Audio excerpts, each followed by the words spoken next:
The headline for this film is that immersion and attentiveness are good for mental health. They create a state of flow, and story can help create that state of flow and make us feel better in the writing or the reading or the listening. Flow is associated with low material consumption.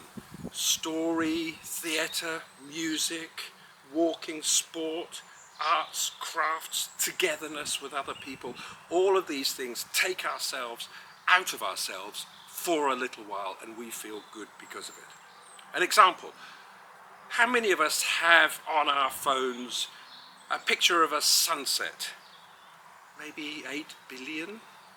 Why is that? Just colours in the sky at the end of the day. Well, they've made us stop for a moment and jump out of ourselves for a few seconds, take the picture, but calmed the mental chatter. And we end up with a photograph of the colours, but it doesn't quite feel the same as we felt when we stopped and paid attention to the sky for a few moments. So this story is about neuroplasticity. The brain is not fixed, as used to be thought, the old model. It's something that responds to the environment as our whole body does. It grows and changes depending upon our activities, sometimes threatened, sometimes growing in different ways. 1 week of walking forward into the landscape will result in the laying down of 700 new neurons in the hippocampus. Actually, there are 2 of them, seahorse-shaped structures in the middle of the brain that determine memory. Walking forward in the landscape creates neurons that hold the memory, which are really useful if we need to go to that place again or need to remember to come back home.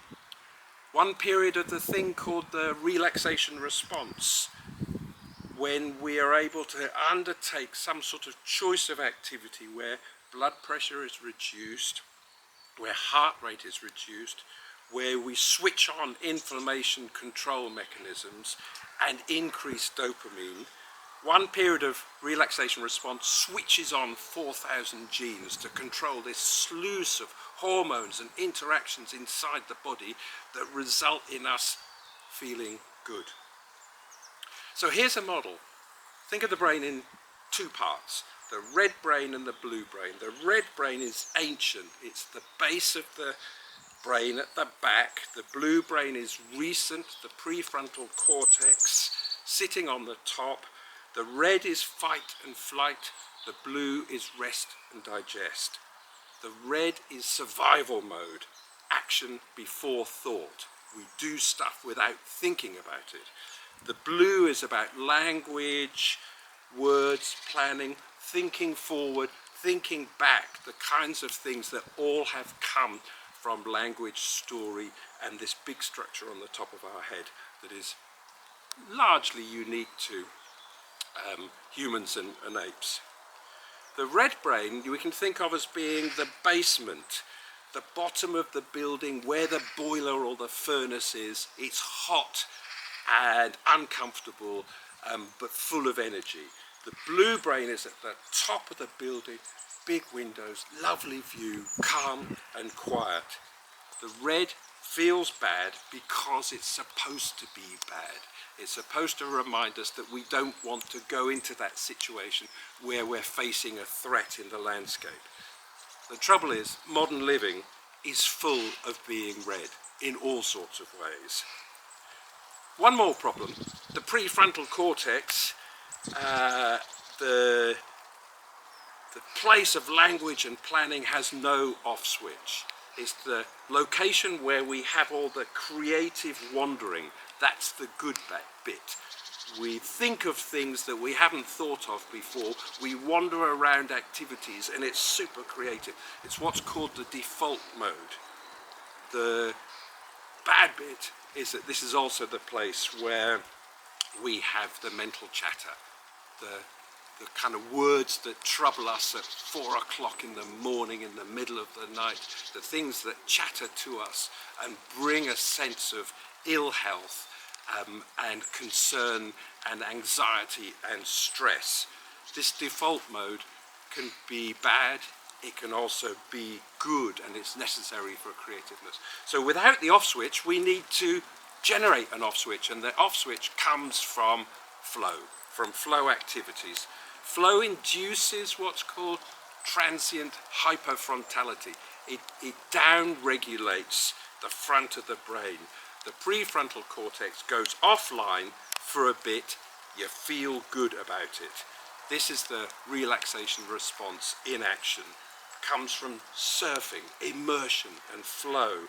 Comes from wild swimming, watching a film, listening to a story, sitting in the rain, singing in the rain. You can think of a whole range of flow activities that are good for our well-being. So how is all of this directly relevant to the climate and nature crises and their recovery? Well, neoliberal late-stage capitalism is really good at stealing your attention. It's geared up to capture your attention and pull it towards them. It also wants to make you feel unhappy. The more unhappy you are, the more likely you are to buy stuff, to spend money on their goods and services. They want you to do that, and they don't want you to be satisfied because they want you to come back again. Little bit of satisfaction, little bit of reward, but then they want you to come back again shortly afterwards. Immersion in nature and place is quite different, because that immersion doesn't carry that sort of baggage. It's good for your mental health.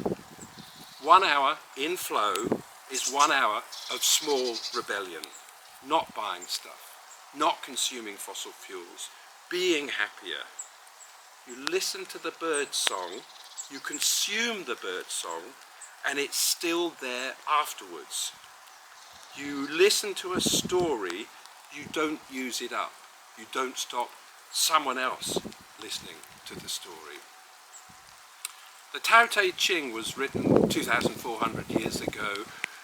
Could have existed for quite a long time before that, written down by probably somebody called Lao Tse. Chapter 33 has been translated by Gary Snyder, the Californian poet, in the following way. He said, "The best things in life are not things."